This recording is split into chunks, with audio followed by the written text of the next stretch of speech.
नमः परमहंसाय स्वादतचरणकमलचिन्मकरन्दाय भक्तिजनमानसनिवासाय श्रीरामचन्द्राय नमः।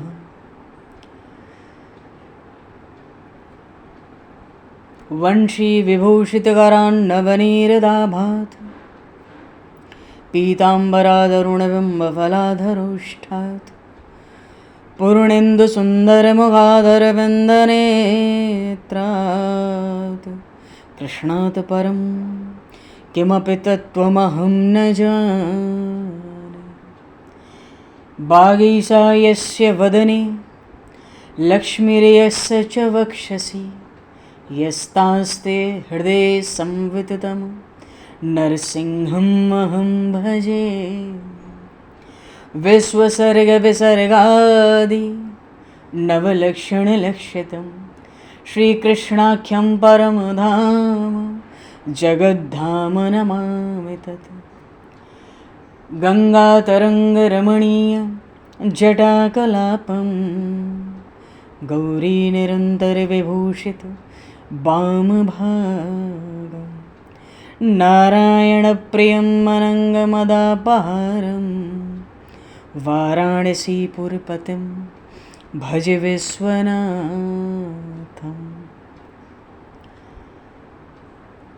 प्रह्लादनारदपराशरपुण्डरीक व्यासयम्बरीशशुकशौनकभीष्मदालभान् रुकुमाङ्गदर्जुनवसिष्ठविभीषणादीन् एतानहं परं भागवतान् नमाम्यहम्।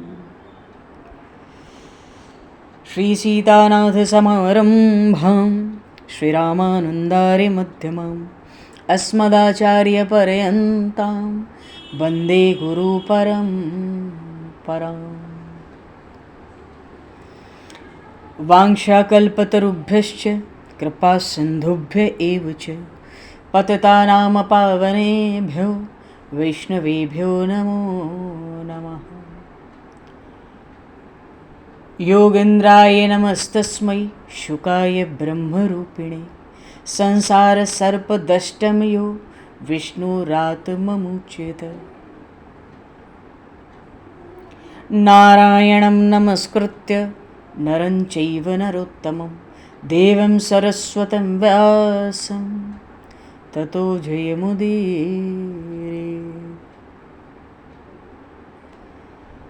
गोविंद जय जय गोपाल जय जय गोविंद जय जय गोपाल जय गोविंद जय जय गोपाल जय जय गोविंद जय जय गोपाल जय श्री राधारमण हरि गोविंद जय जय।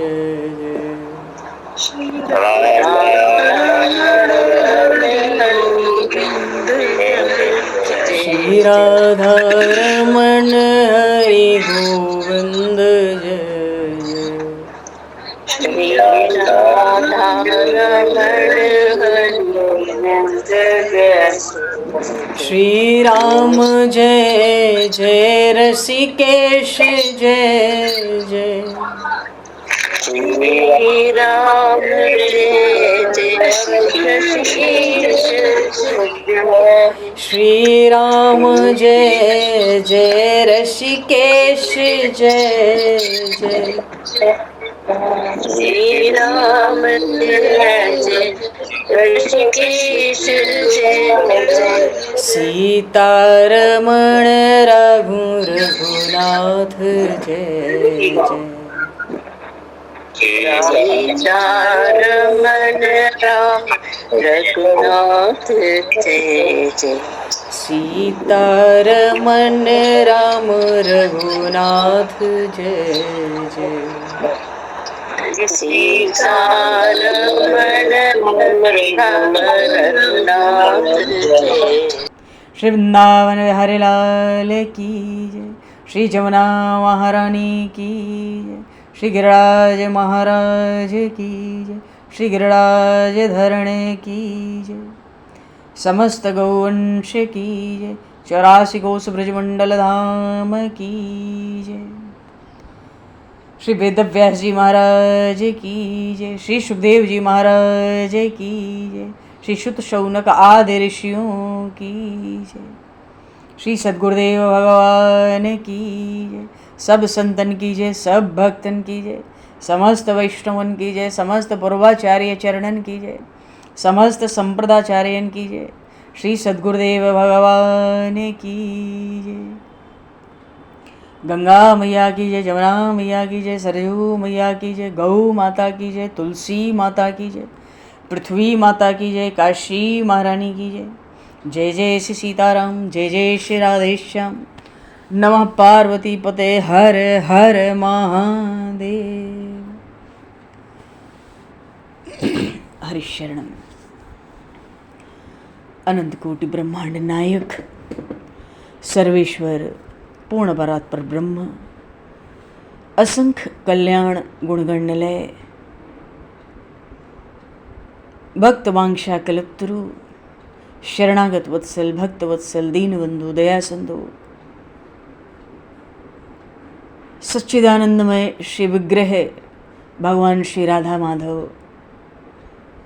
की महती कृपा करुणा से परम पावन 84 कोस ब्रजमंडल धाम के हृदय स्थल श्री धाम वृंदावन से महापुरुषों के परम अनुग्रह से आप सभी श्रद्धालु भक्त वैष्णवों की मंगल एवं पावन सन्निधि में मानव जीवन का सर्वोत्कृष्ट फल भगवत गुणगान, भगवत कथा, भगवत कीर्तन का आनंद हम सभी श्रीमद् भागवत महापुराण की आनंद कथा के माध्यम से प्राप्त करने जा रहे हैं।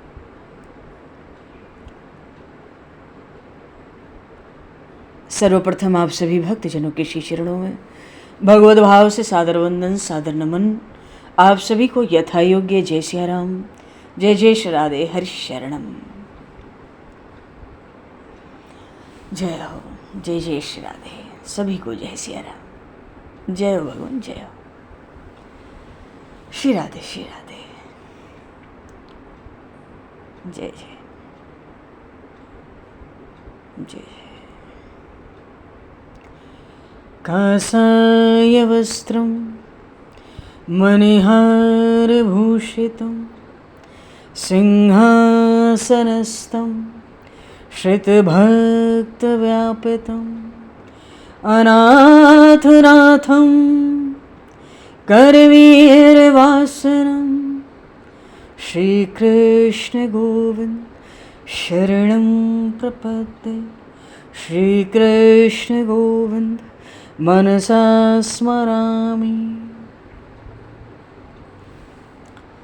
हरिशरणम। देखो, पूर्व प्रसंग में महात्मा विदुर और श्री उद्धव जी महाराज की भेंट हुई है श्रीधाम वृंदावन में।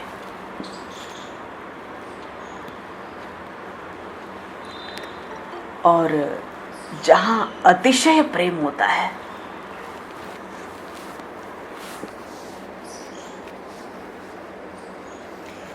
अतिशय प्रेम से जो जड़ पदार्थ है ना, वो भी चैतन्य बन जाते हैं। भगवान श्री कृष्ण जब बंशी बजाते थे तो लकड़ियां, जो चूल्हे में गोपियां लकड़ियां लगाती थी, वो लकड़ियां भी गीली हो जाती थी। लकड़ियों के दूसरे छोर से फेन बहने लगता था। कहने का भाव है, जहां अतिशय प्रेम है, जड़ पदार्थ हो तो भी चैतन्य हो जाता है। जैसे उद्धव जी महाराज भगवान श्री द्वारिकाधीश की चरण पादुकाएं लेकर चले बद्रीवन को, तो चरण पादुकाएं नहीं है, वो लकड़ी नहीं है, वो काष्ठ नहीं है, खड़ाऊ नहीं है, वो तो साक्षात परमात्मा का स्वरूप है। ये जो वृंदावन है ये तो प्रेम की भूमि है, एक दिव्य शक्ति। प्रेमावतार श्री राधा रानी का नित्य सिद्ध स्थान है। स्थान क्या है? धाम है, परम धाम है श्री धाम वृंदावन। जब तक जीवन में भक्ति का रंग नहीं लगता,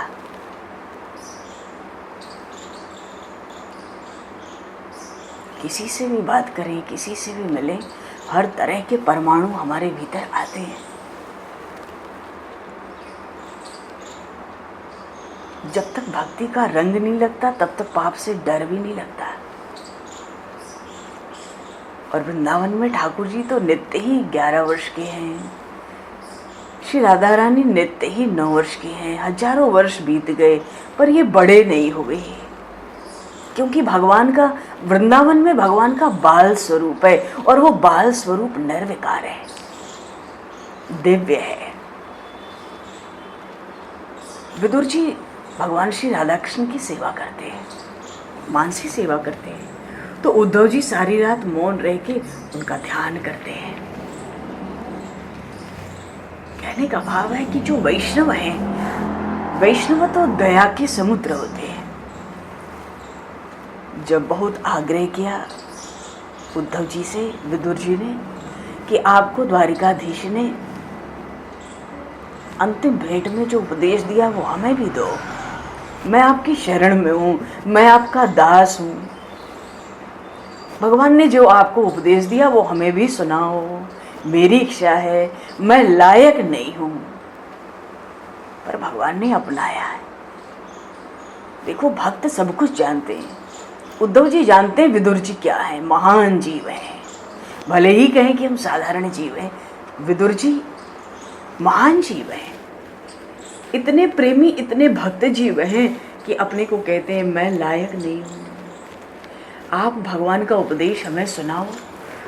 तो उद्धव जी ने कहा कि जिस समय भगवान हमें उपदेश कर रहे थे उस समय महर्षि मैत्रेय वहां आए। भगवान ने वही उपदेश महर्षि मैत्रेय को दिया और ये भी कहा कि मेरा विदुर नहीं मिला तो हे मैत्रेय जी, आप ये उपदेश मेरे विदुर को सुनाना। विदुर जी गदगद हो गए। भगवान ने मुझे साधारण जीव को अपना कहा। विदुर जी पूछते हैं ये मैत्रेय जी कहाँ हैं? उद्धव जी बताते हैं ये गंगा जी के तट पर हैं। उद्धव जी तो चरण पादुका रखकर बद्रिकाश्रम गए, वहां भी गंगा जी के तट पर ही उद्धव जी बैठे। गंगा जी का दर्शन हुआ नहीं कि मन शुद्ध और शांत हुआ, पर विदुर जी गंगा तट पर मैत्रेय ऋषि के आश्रम आए। जैसे श्री जमुना महारानी भक्ति का दान देती है, श्री गंगा जी ज्ञान और वैराग्य का दान देती है। भक्ति में ज्ञान वैराग्य चाहिए ही, उसके बिना भक्ति बांझ है। ज्ञान वैराग्य चाहिए ही, ज्ञान होगा नहीं तो वैराग्य कहाँ से होगा? पहले ज्ञान होता है तो वैराग्य होता है। जब वैराग्य दृढ़ हो जाता है तो प्राप्त किया हुआ, पाया हुआ वो ज्ञान जीवन में टिकता है, ठहरता है। अगर वैराग्य नीचे दृढ़ न हो, प्रखर न हो, ज्वलंत न हो तो ज्ञान कोई टिक नहीं सकता, कितना भी ज्ञान हो जाए। मार्ग में चलते ही भगवान के चरणों का चिंतन करते हुए, नाम का स्मरण करते हुए, और मैत्रेय जी के आश्रम पर विदुर जी गंगा तट पर पहुंचे। मैत्रेय स्वामी ने विदुर जी का स्वागत किया है, सुंदर आसन दिया है और विदुर जी ने उनको साष्टांग वंदन किया है।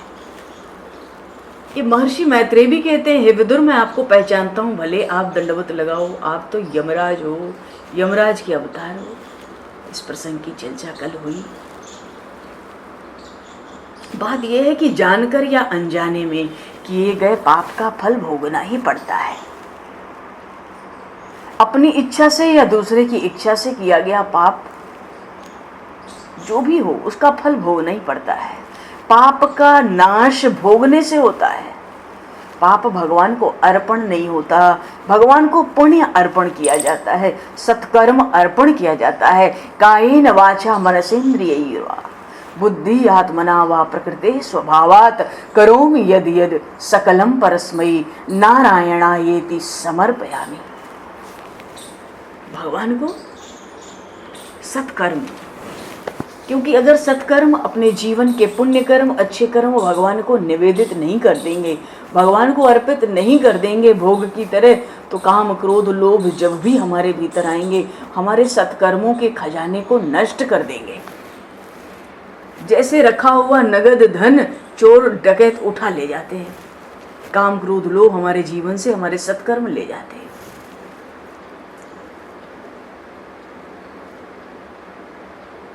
कहने का भाव है, मांडव्य ऋषि ने यमराज जी को श्राप दिया कि तुम दासी पुत्र होकर जन्मो, मैंने जो पाप नहीं किया उसकी सजा तुमने दी।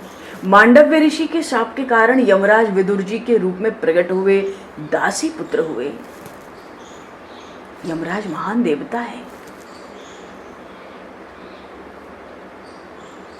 विदुर जी बड़ी सावधानी से इस बार भक्ति कर रहे हैं, क्योंकि एक बार यमराज के रूप से गलती हुई तो देवता को मनुष्य बनना पड़ा, दासी पुत्र।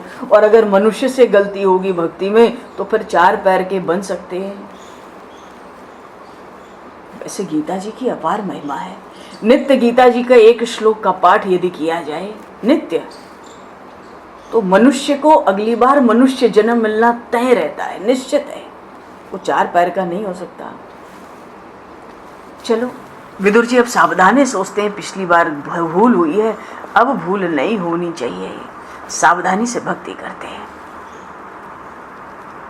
इसलिए मैत्रेय जी कहते हैं, हे विदुर जी मैं आपको जानता हूं। चलो भेंट हुई महर्षि मैत्रेय की और विदुर जी की। विदुर जी ने प्रश्न पूछा। देखो मैत्रेय जी को भगवान ने उपदेश दिया कि विदुर को सुनाना, पर मैत्रेय जी ज्ञानी है, विद्वान है, नहीं सुना रहे। अरे जब कोई पूछेगा जब सुनाएंगे, अपने से क्यों सुनाए। भगवान की आज्ञा है फिर भी नहीं सुना रहे। विदुर जी ने प्रश्न किया है, बहुत सुंदर प्रश्न किया है, बड़ी सावधानी से श्रवण करने योग्य है।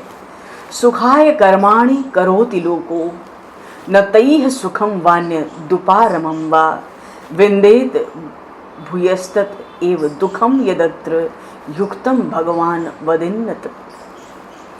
जनस्य कृष्णाद विमुखस्य दैवाद धर्मशीलस्य सुदुःखतस्य अनुग्रहायेह चरन्ति नूनम भूतानि भव्यानि जनार्दनस्य। 3 स्कंद में 5वां अध्याय। विदुर जी ने प्रश्न पूछा है। विदुर जी क्या प्रश्न पूछते हैं कि हे मैत्रेय जी कृपा करके ये बताओ, भगवान ने संसार क्यों बनाया। क्यों? संसार की रचना से हम जीव दुखी होते हैं संसार में आके, तो हम जीव जहां आकर दुखी होते हैं, ऐसा संसार भगवान ने क्यों बनाया। क्योंकि भगवान अगर इस जगत को न बनाते तो कोई भी दुखी नहीं होता। भगवान ने संसार बनाया इसलिए सब जीव जगत में आकर दुखी हुए। तो ऐसा संसार भगवान ने दुख देने वाला क्यों बनाया, ये बताओ। भगवान क्यों इस संसार की रचना करते हैं, ये बताओ। देखिए अद्भुत बात है। वो कहते समझा कर कहो, भगवान ने संसार क्यों बनाया, जिस संसार में केवल दुख ही दुख है हम लोगों को।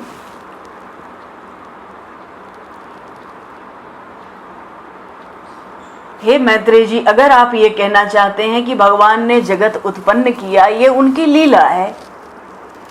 लेकिन विदुर जी कहते हैं, हे मैत्रेय जी, अगर भगवान ने अपनी लीला के लिए जगत उत्पन्न किया तो परमात्मा तो आनंद का स्वरूप है, तब वो ऐसी लीला क्यों करते हैं जिससे हम जीवों को जगत में दुख हो। कितनी सुंदर बात पूछी है। कारण कुछ भी हो, लीला हो चाहे जो हो, भगवान ने ऐसा संसार क्यों बनाया जिसमें आकर दुख है, दुख मिलता है। महर्षि मैत्रेय विदुर जी को समझाते हैं। ये महर्षि मैत्रेय थोड़ा सा इनका भी परिचय हम लोग प्राप्त करेंगे। ये महर्षि मैत्रेय जो है ना, ये पुराण वक्ता ऋषि हैं। मित्र देवता के पुत्र हैं, इसलिए इनका नाम मैत्रेय हुआ। श्रीमद् भागवत में तो यही बात आई। ये जो महर्षि पराशर है ना, ये पराशर जी कौन है? वेदव्यास जी के पिताजी हैं, शरीर के पिता। ये पराशर जी शक्ति ऋषि के पुत्र हैं। महर्षि वशिष्ठ जो सूर्य वंश के पुरोहित हुए, उनके पौत्र हैं पराशर जी। तो पराशर जी के तो शिष्य हैं ये मैत्रेय जी, और भगवान वेदव्यास जी के बड़े अंतरंग मित्र हैं, सखा हैं। और पराशर मुनि ने जो विष्णु पुराण कहा, उसको मैत्रेय जी ने सुना है। प्रधान श्रोता विष्णु पुराण के मैत्रेय जी हैं।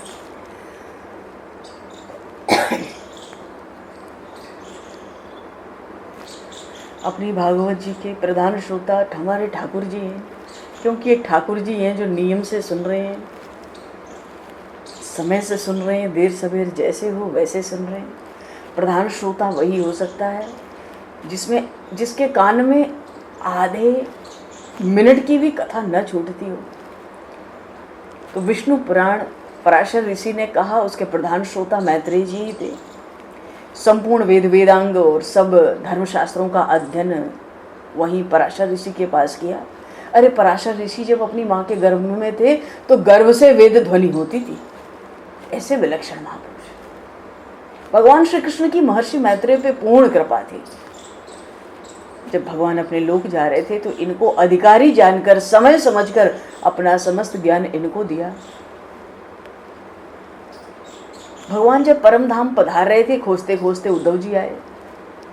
भगवान एक अश्वत्थ वृक्ष के नीचे, पीपल के वृक्ष के नीचे, सरस्वती के तट पर प्रभास क्षेत्र के समीप सुख से आसीन है। उद्धव जी ने भगवान के दर्शन किए। उसी समय महामुनि मैत्रेय जी भी वहां पहुंचे। भगवान ने उनको भी ज्ञान का उपदेश दिया और आज्ञा की कि इसे महामुनि विदुर को भी दे देना। जब उद्धव जी से समाचार विदुर जी को मिला, विदुर जी बड़े प्रसन्न हुए और भगवान के द्वारा दिया गया ज्ञान इन्होंने विदुर जी को दिया था।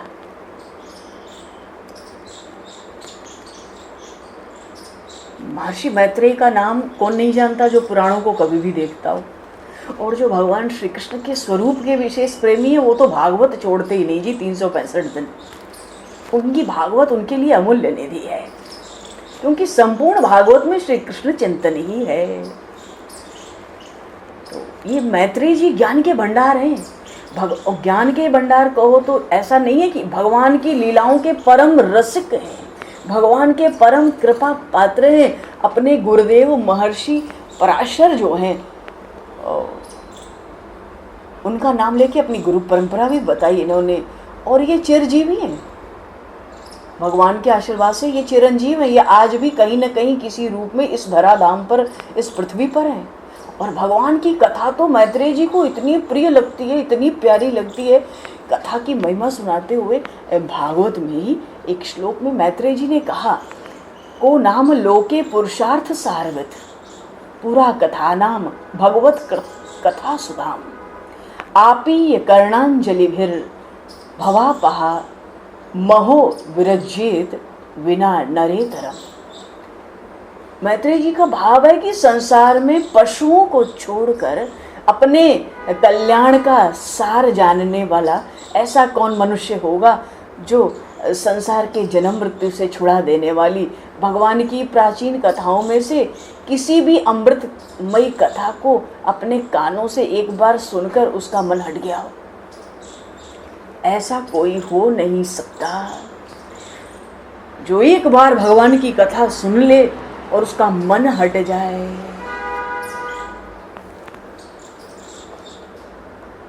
गोस्वामी जी ने रामचरितमानस में कहा, रामचरित जे सुनहि अगाही, रस विशेष जाना तिन नाही। रामचरित्र सुनकर जो अघा जाए, अरे हमने बड़ी राम कथा सुन ली, बहुत बार सुन लिया, जीवन भर से सुन रहे हैं, कितना सुने। गोस्वामी जी कहते हैं ऐसे लोग भगवान श्री राम के चरित्रों का रस नहीं पा सके। हरि शरणम। तो मैत्रेय जी का बड़ा अद्भुत परिचय है। तो मैत्रेय जी से विदुर जी ने प्रश्न किया कि भाई जगत क्यों बनाया जो दुख देता है?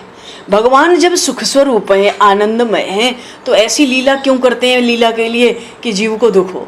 अब मैत्रेय जी विदुर जी को समझाते हैं, देखो ये प्रश्न हम सभी के समझने लायक है, संपूर्ण भागवत, लेकिन ये है कहीं कहीं रसिक चरित्र हैं, रसीले भक्तों के चरित्र हैं, भगवान की कृपा के, तो कहीं ज्ञान के, कहीं वैराग्य के, कहीं प्रेम तत्व के, कहीं भगवान के लीलाओं के, सब कुछ भागवत में समाहित है। इसलिए सावधानी से कथन श्रवण बहुत आवश्यक है। एक एक शब्द विलक्षण है भागवत जी का, एक एक श्लोक, एक शब्द विलक्षणता से खाली नहीं है भागवत जी का। तो संसार में दुख है, और ऐसा दुखमय संसार भगवान ने क्यों बनाया? लीला की तो दुखमय क्यों की, लीला की तो सुखमय संसार क्यों नहीं बनाया? मैत्रेय जी कहते हैं, अरे किसी को दुखी करने के लिए भगवान ने जगत नहीं बनाया। फिर अरे ये जीव तो ईश्वर का अंश है, और हम उस परमात्मा का, भगवान का अंश होकर भगवान से हम जुदा हो गए। अच्छा देखो, आग जलती है ना, प्रचंड आग धधकती हुई, तो उस आग में से चिंगारियां निकलती रहती हैं। ये जो भगवान है ये तो अग्नि स्वरूप है। यज्ञ भगवान तो साक्षात अग्नि स्वरूप है, तो भगवान अग्नि स्वरूप है। और ये जो चिंगारियां निकलती हैं धधकती हुई आग से, ये जीव के तरह है, जीव स्वरूप है। कहने का अर्थ है, एक दृष्टांत की बात है कि जीव मान लो ईश्वर रूपी अग्नि की चिंगारी है, पर चिंगारी तो अग्नि से अलग हो गई, जुदा हो गई ना। चिंगारी का अपने मूल कारण अग्नि से वियोग तो हो गया, चिंगारी के रूप में बाहर हो गया, तो भगवान से जुदा हो गया जीव। जैसे चिंगारी अग्नि से, प्रज्वलित अग्नि से जुदा हो जाती है, तो उस चिंगारी को शांति कब मिलती है? जब उसको प्रचंड अग्नि मिलती है। तो चिंगारी को अग्नि कैसे मिलेगी? जब वो वापस लौटकर उस अग्नि में आ जाए किसी भी तरह, नहीं तो नहीं मिलेगी। ऐसे ही जब जीव वापस प्रभु के चरणों में आएगा और प्रभु से मिलेगा, तभी जीव को शांति मिलेगी। अब हम संसार के अधीन, माया के अधीन, मैं मेरा के अधीन होकर विषय विकार को, लौकिक सुख को जब हम भोगेंगे, तो सुख भोगते समय हमारा आंख और मन बिगड़ जाता है। फिर आंख मन बिगड़ गया तो अब हम पाप करेंगे, पाप करते हैं, इसी से दुखी होते हैं। तो संसार में जीव के दुखी होने का कारण क्या है? वो सुख की कामना करता है, विषय भोगों की कामना करता है। कामना करते ही, विषय सुख लेते ही मन अशांत होकर बिगड़ जाता है, आंखें भी बिगड़ जाती हैं। हम पाप करने लगते हैं आंख और मन से, और पाप करने के कारण हमें जीव को दुख होता है। भगवान ने किसी को दुखी करने के लिए भगवान ने जगत को नहीं बनाया है, वो तो हम अपने ही कारण से दुखी हो रहे हैं, क्योंकि आंख और मन सुख में लगा दिया, वो भी संसार में। संसार में सुख है ही नहीं, कहाँ से मिलेगा? तो दुख देने के लिए हे विदुर जी भगवान ने जगत नहीं बनाया। अब अनादिकाल से भगवान से जुदा हुआ पड़ा है ये जीव, भटक रहा है, सुख चाहता है, पर सुख तो चिंगारी को तभी मिलेगी जब वो धधकती हुई आग में प्रवेश करेगा। तो भगवान क्या चाहते हैं कि इस जीव को, इस मेरे अंश को अपने स्वरूप का ज्ञान करा दूं। भगवान ये चाहते हैं कि मेरे इस अंश जीव ने जो पाप किए हैं उसका फल भोगवा दूं। भगवान ये चाहते हैं पापों का फल भोगकर मेरे अंश स्वरूप इस जीव का सब पाप नष्ट हो जाए। तो स्वरूप का ज्ञान भगवान कराना चाहते हैं और पापों को नष्ट कराना चाहते हैं। हरि शरणम। और तीसरी बात, अपना स्वरूप का ज्ञान हो जाए। स्वरूप ज्ञान यही है कि मैं भगवान का हूँ, मैं संसार का नहीं हूँ, मैं शरीर नहीं हूँ, न मैं कुछ हूँ न मेरा कुछ है, मैं तो भगवान का हूँ। ये स्वरूपक ज्ञान है। पाप का फल भुगतवा दिया, पाप नष्ट हो गए। फिर जीव को भगवान अपनी ओर खींचने के लिए संसार की रचना करते हैं। अपनी ओर खींचने के लिए फिर संसार क्यों बनाया? अरे संसार बनाएंगे तो पापों का फल भोग कर जीव निष्काम बनेगा। निष्काम बनेगा तो निरंतर भक्ति करेगा। प्रभु चाहते हैं कि मुझसे जुदा हुआ ये जीव, मेरा अंश, फिर से मेरे चरणों में आ जाए और कृतार्थ हो जाए। इसलिए भगवान ने संसार बनाया है। बोलिए श्री भक्तवत्सल भगवान की जय। ये संसार भगवान ने बनाया है। तो जगत को देखकर मनुष्य भगवान का विचार करता है। हम सब कहीं ना कहीं आस्तिक हो नास्तिक हो भगवान को सब जानते हैं। कोई कहता है हम बहुत जानते हैं, कोई कहता है हम जानना नहीं चाहते। क्या किया हमारे लिए भगवान ने? पर भगवान का नाम सब लेते हैं। क्या किया भगवान? कौन है भगवान? भगवान शब्द तो निकल रहा है, भगवान को सब जानते हैं। ये संसार भगवान ने बनाया। इस जगत में आकर हम भगवान का विचार करते हैं। जैसे कोई सुंदर बच्चा दिख जाए, बहुत सुंदर, बिल्कुल मनमोहन, मनमोहक, ऐसा सुंदर बालक दिख जाए तो हम सोचते हैं ऐसा सुंदर बालक है, विलक्षण बालक है, जिनका होगा वो माता पिता कितने सुंदर होंगे।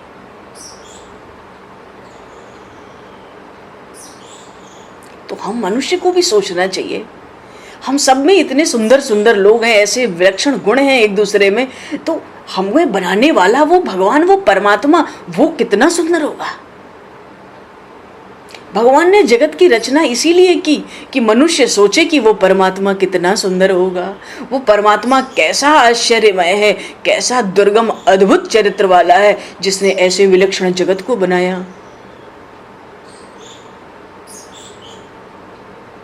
जगत कैसे उत्पन्न हुआ, इसकी उत्पत्ति की कथा भागवत में एक बार नहीं कई बार आई है, कई जगह आई है।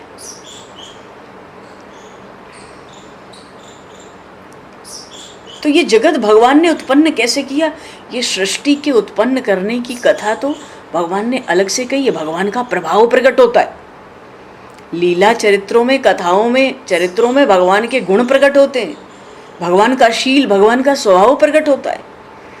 पर सृष्टि आदि ये जो उत्पन्न कैसे हुए, भगवान ने संसार कैसे बनाया, इन कथाओं को सुनने से भगवान का प्रभाव प्रकट होता है। प्रभाव को जाने बिना पूर्ण भक्ति हो नहीं सकती, पूर्ण विश्वास हो नहीं सकता। ये बात भगवान ने गीता जी में डंके की चोट पर कही है।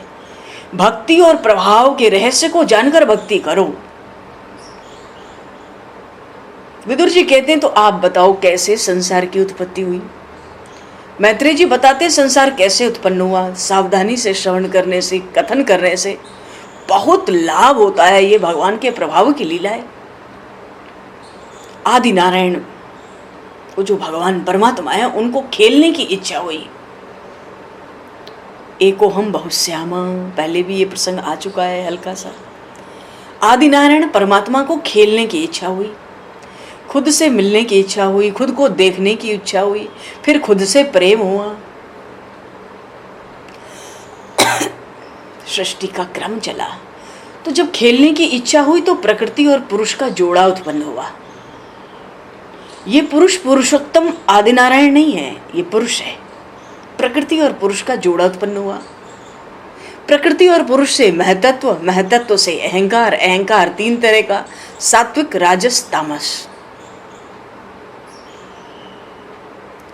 तामस अहंकार से पंच तन्मात्राएं जिसको कहते हैं, पंच तन्मात्राओं से ही तो पांच भूत बने ना, पृथ्वी, जल, अग्नि, वायु, आकाश। ये तामस अहंकार से बने। राजस अहंकार से क्या बना, हमारे शरीर की इंद्रियां, आंख, कान, नाक, हाथ, मुंह, पैर, जीभ, ये सब इंद्रियां जो करती हैं, जिनके द्वारा हम कुछ जानते हैं या जो कुछ कर्म करती हैं, राजस अहंकार से बने। तामस अहंकार से पांच तत्व बने, पृथ्वी, जल, अग्नि, वायु, आकाश। और सात्विक अहंकार से इंद्रियों के अभिमानी देवता हुए। जैसे हाथ के देवता इंद्र हैं, पैरों के देवता विष्णु हैं, जिह्वा के देवता वरुण है। जब हम कुछ खाते हैं और स्वाद आता है तो वो स्वाद हमें नहीं मिलता, वो वरुण देवता लेते हैं, वो रस के देवता हैं। अगर हमारे हाथ बुरे कर्म करें तो हमें इंद्र देवता से कहना चाहिए कृपा करके हमारे हाथों से अच्छे कर्म कराओ। अगर हमारे पैर अच्छी जगह न जाते हों तो भगवान विष्णु से प्रार्थना करनी चाहिए कृपा करके हे विष्णुदेव आप मेरे पैरों को अपने स्थानों में ले चलो, अच्छा कराओ, अच्छे कर्म कराओ इनसे। नाक के देवता अश्विनी कुमार है, कान के देवता 10 दिशा है। कहने का अर्थ है जो सात्विक अहंकार है, सात्विक अहंकार से हर इंद्रिय का अभिमानी देवता हो गया। पर ये जो इतना कुछ बन गया ना संकल्प से, ये केवल संकल्प से हुआ। भगवान जैसे सोचते जाते होता जाता, मन से भी तीव्र संकल्प। बाद में क्या हुआ, भगवान की नाभि से एक कमल उत्पन्न हुआ, कमल में से ब्रह्मा जी प्रकट हुए। ब्रह्मा जी ने 100 वर्षों तक तपस्या की। क्यों? पता ही नहीं चल रहा था जिस कमल पर मैं बैठा हूँ इसकी जड़ में कौन है, मैं क्या जल से प्रकट हुआ, मैं कहाँ प्रकट हुआ, मुझे प्रकट करने वाला कौन है। 100 वर्ष देवताओं के, हमारे नहीं, हमारे हिसाब से 36,500 वर्ष ब्रह्मा जी ने तपस्या की। तब आदि नारायण परमात्मा ने उनको दर्शन दिया। देखो बड़े संक्षेप में सृष्टि की कथा चल रही है, सार सार। अब आज तो 5-10 वर्ष अगर हम भक्ति कर लें तो बस अभिमान से अकड़ जाते हैं। भगवान के दर्शन अभी तक नहीं हुए। अरे भगवान इतने सुलभ हैं क्या? हम भक्ति करें और भगवान के दर्शन ना हो तो भी भक्ति तो सफल ही है। बात यह है कि हम जीव योग्य नहीं है, इससे हमें भगवान के दर्शन नहीं होते हैं। अच्छा बताओ, ऐसा कौन पिता हो सकता है जो अपने पुत्र को देखना ना चाहे? हम विचार करें, ऐसा कौन पिता है, ऐसा कौन माता पिता है जो अपनी संतान का मुंह नहीं देखना चाहता, उसको मुंह देखने की इच्छा ना हो। हाँ, अगर संतान नालायक हो ना तो पिता की पुत्र को देखने की इच्छा तक नहीं होती। नालायक है, दुष्ट है, संस्कार बिगड़े हैं, आचार विचार बिगड़ा है, क्या करें ऐसे पुत्र का मुंह देख के? हम जीव योग्य नहीं है अभी, इसी से भगवान अपना स्वरूप हमसे छपाते हैं। फिर भी भक्ति व्यर्थ नहीं जा सकती। हम किसी मनुष्य की आशा ना रखें और भगवान की आशा कभी न छोड़ें। यही भगवान के चरणों की अनन्य शरणागति है। एक बाण करुणा निधान की, एक बाण करुणा निधान की, सुप्रिय जाके गति न आने की, सुप्रिय जाके गति न आने की, सुप्रिय जाके गति न आने की, जही गति मोर न दूसरा आशा। भगवान को वो अतिशय प्यारा है जो किसी मनुष्य से कोई आशा नहीं रखता और भगवान से एक क्षण के लिए भी आशाएं, उम्मीद, विश्वास नहीं छोड़ता। तब भगवान के दर्शन होते हैं। जीव जब योग्य बनता है तब भगवान दर्शन भी देते। भगवान की आशा रखकर निरंतर भक्ति।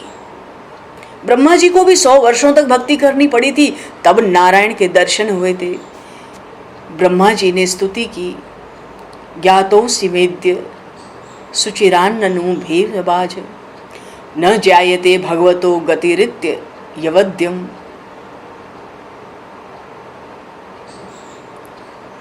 100 वर्षों के बाद दर्शन हुआ। 3 स्कंद के 9वें अध्याय में स्तुति की है ब्रह्मा जी ने। कहते हैं आज मैं दर्शन करके कृतार्थ हुआ। देखो, जब तक हम जीव भगवान के न हो जाएं, अपनी तरफ से ईमानदारी से जब तक भगवान के न हो जाएं, हमारे दुख का अंत हो नहीं सकता, हमारे दुख का अंत नहीं आता है। जब हम जीव भगवान की शरण में जाते हैं, जब हम भगवान के हो जाते हैं, तब जीव निर्भय हो जाता है।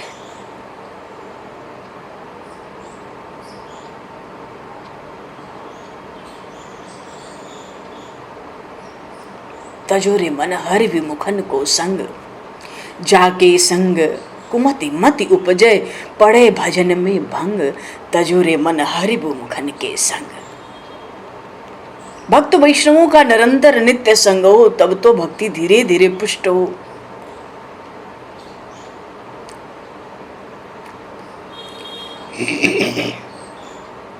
जीव को भगवान की शरण लेनी है। मदन गोपाल शरण तेरी आयो, मदन गोपाल शरण तेरी आयो, शरण तेरी आयो, शरण तेरी आयो, मदन गोपाल शरण तेरी आयो, मदन गोपाल शरण तेरी आयो।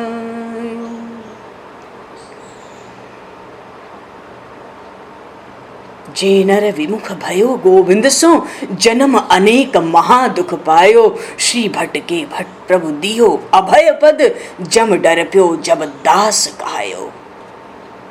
जब जीव भगवान का कहलाता है, भगवान का हो जाता है, तो यमराज भी डरते हैं। जम डर प्यो जब दास कहायो, जब हम भगवान के हो गए तो यमराज की भी छाती में धक्का लगता है, भयभीत होते हैं और जीव निर्भय हो जाता है। श्री भट्ट जी कहते हैं, श्री भट्ट के प्रभु दियो अभय पद। भगवान ने मुझे अभय पद, निर्भय पद दिया। कब दिया, कैसे दिया, क्यों दिया? जब मैं भगवान का हो गया, अनन्य शरण में हो गया, तो फिर जीव निर्भय हो जाता है, निश्चिंत। देखो जीव भगवान, हम भगवान की शरण में हो और कोई चिंता हो, अरे निश्चिंत, परम सुखी, निर्भय, तीन बात तो होनी ही चाहिए शरणागत में। शरणागत भक्त निश्चिंत होना चाहिए, बिल्कुल निर्भय और परम सुखी, नहीं तो शरणागति भी बनी नहीं। भगवान को जो पहचान लेता है उसका जीवन सफल हो जाता है। ब्रह्मा जी ने बड़ी स्तुति की। भगवान ने ब्रह्मा जी को आज्ञा दी कि आप प्रजा का निर्माण करो, सृष्टि बनाओ। ब्रह्मा जी ने कहा, इस संसार की रचना करने के बाद मुझे कहीं ऐसा अभिमान ना हो जाए कि मैंने संसार बनाया है, ऐसा वरदान पहले ही दे दीजिए। संसार की रचना भी करूं और सुरक्षित बना रहूं, संसार पैदा करके मैं ही न नष्ट हो जाऊं, अभिमान ना आ जाए। भगवान ने ब्रह्मा जी को वरदान दिया। प्राकृत वैकृत सृष्टि ब्रह्मा जी ने उत्पन्न की। ये प्राकृत और वैकृत सृष्टि क्यों? क्योंकि सब खिलवाड़ है, माया है भगवान की। भगवान ने माया का आधार भीतर बनाया। ब्रह्मा जी जो सोचते जाते वो सृष्टि बनती चली गई। ब्रह्मा जी ने सृष्टि बनाने में कुछ नहीं किया, सब कुछ भगवान का आधार है। ये बात ब्रह्मा जी को खूब अच्छे से पता है। चलो सृष्टि बन गई। ब्रह्मा जी ने देवताओं को बनाया, उनको भी प्रजा सृष्टि रचना की, प्रजा वृद्धि की आज्ञा दी। अब देवता तो सात्विक थे, तैयार नहीं हुए प्रजा वृद्धि के लिए। हम सत्वगुण से उत्पन्न हैं, हम रजोगुण का काम क्यों करेंगे, हम प्रजा वृद्धि नहीं करेंगे। बाद में ब्रह्मा जी ने ऋषियों को बनाया, ऋषियों से कहा आप प्रजाओं को उत्पन्न कीजिए। ऋषियों ने भी स्वीकार नहीं किया, वो बोले हमें तो भगवान के ध्यान में आनंद आता है।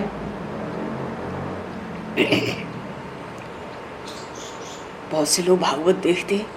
अब आपके मन में किसी की आ सकता है ऐसा तो कहीं नहीं लिखा है भागवत में, यही लिखा है, जो लिखा है उसका अर्थ यही है, सार बात यही है। 8-10 पन्ने पढ़ेंगे भागवत जी में, सारी यही निकलेगा। उतना समय नहीं, अपने तो रस रस चर्चा करनी है। सार सार बात कह ली थोड़े में, जब रस की बात आएगी, भक्ति प्रेम की, शरणागति की, तो उसका विस्तार कर करके भागवत जी का रस लेंगे। तो ऋषियों से कहा आप प्रजा उत्पन्न करो, ऋषियों ने भी स्वीकार नहीं किया। हमें तो ध्यान में परमात्मा के आनंद होता है, हमारी प्रजा उत्पन्न करने में कोई इच्छा नहीं है। ब्रह्मा जी ने सोचा मुझे जगत में कुछ आकर्षण तो रखना ही होगा। किसी को ध्यान में आनंद आ रहा है, किसी को सत्वगुण में आनंद आ रहा है, तो जगत ऐसा बनाऊं संसार जिसमें कुछ आकर्षण हो जाए, तो सब आना चाहेंगे। जिस आकर्षण के अधीन होकर सब प्रजा की उत्पत्ति करें, ऐसा कोई आकर्षण। तो ब्रह्मा जी ने काम को उत्पन्न किया। कामदेव से ब्रह्मा जी ने कहा बाल्यावस्था और वृद्धावस्था में किसी को त्रस्त मत करना, कामदेव इधर उधर देखने लगा। इतने में कामदेव की दृष्टि ऋषियों पर पड़ी। ऋषियों के हाथ में जो भगवान की माला थी गिर पड़ी। ब्रह्मा जी हंसने लगे, ये काम बढ़िया है, ये कामदेव बढ़िया है, इसको संसार में भेजो। ये ऋषियों को जो अभी तक कहते थे हम प्रजा वृद्धि नहीं करेंगे, हमें परमात्मा के ध्यान में आनंद आता है, कामदेव की दृष्टि पड़ते ही हाथ से माला छूट गई। ब्रह्मा जी हंस रहे हैं। ब्रह्मा जी इसलिए हंस रहे हैं, खुश हैं। अब किसी से हाथ जोड़कर आग्रह नहीं करना पड़ेगा कि देखो मैंने तुमको प्रकट किया है, तुम मेरी आज्ञा से सृष्टि रचना करो, सृष्टि को बढ़ाओ, प्रजा की वृद्धि करो। ये काम ही सारा काम कर डालेगा। तो सबसे पहले जगत पिता ब्रह्मा जी ने कामदेव को बनाया, तो इस कामदेव ने सबसे पहले ब्रह्मा जी को मोहित कर लिया। ब्रह्मा जी के, चलो उस प्रसंग की चर्चा अभी नहीं कर रहे हैं, जय सिया राम, आगे चलेंगे। सृष्टि का प्रभाव। ब्रह्मा जी के दाएं अंग से एक पुरुष प्रकट हुआ, बाएं अंग से एक स्त्री उत्पन्न हुई। पुरुष का नाम हुआ राजा, राजा तो बाद में होंगे। पुरुष का नाम हुआ मनु। इन मनु का नाम है स्वयंभू मनु, अपने से प्रकट हुए, स्वयंभू है, स्वयंभू मनु। और जो स्त्री बाएं तरफ से प्रकट हुई उसका नाम हुआ शतरूपा। मनु और शतरूपा जी का नाम हम सब जानते हैं। तो इन मनु और शतरूपा, इन राजा रानी को ब्रह्मा जी ने आज्ञा दी कि तुम मैथुन धर्म से प्रजा का निर्माण करो। इसके पहले मैथुन धर्म नहीं था, क्योंकि मनुष्यों की सृष्टि ही नहीं थी। अरे मनुष्यों की सृष्टि छोड़ो, अभी तो पेड़ पौधों की भी सृष्टि नहीं है। मनु शतरूपा जी ने कहा हमें आज्ञा हुई है मैथुन धर्म से प्रजा का निर्माण करने के लिए, पर पृथ्वी तो है नहीं, हमारा आधार क्या होगा, हे जगत पिता वो भी बताओ। ब्रह्मा जी से मनु जी कहते हैं राक्षस इस धरती को तो पाताल में ले गए हैं, मैं किसके आधार पे प्रजा वृद्धि करूं, हम कहाँ टिकेंगे। सबसे पहले मनुष्य हैं मनु जी और शतरूपा जी, यहीं से मनुष्यों की सृष्टि आरंभ होगी। रसातल में रखी हुई है पृथ्वी को, दैत्यों ने रखा है। हाँ भाई, बिना पृथ्वी के आधार ही नहीं होगा तो मनुष्यों की, पेड़ पौधों की, प्रकृति सृष्टि कैसे होगी। ब्रह्मा जी ने उसी समय आदि नारायण भगवान का ध्यान किया। भगवान के ध्यान में, परमात्मा के ध्यान में ब्रह्मा जी को छींक आ गई।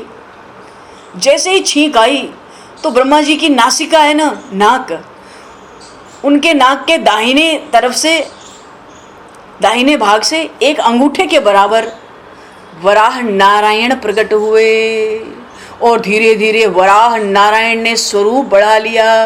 बोलिए शिवामन भगवान की जय। और उन वराह भगवान ने भयंकर गर्जना की, शुक्र रूप से भगवान प्रकट हुए। विशाल स्वरूप धारण करके वो रसातल में पहुंचे, धरती को बाहर ले आए। और उसी समय रास्ते में हिरण्याकक्ष नाम का राक्षस मिला, जो हिरण्याकश्यप का भाई है, प्रहलाद जी महाराज का चाचा है। उसके साथ युद्ध हुआ। हिरण्याकक्ष को वराह भगवान ने सद्गति दी। युद्ध में हिरण्याकक्ष का उद्धार हुआ। पृथ्वी की स्थापना जल पर हुई। मनु महाराज को पृथ्वी का राज्य दिया गया और वराह नारायण बैकुंठ में भगवान के धाम में चले गए। बोलिए वराह भगवान की जय।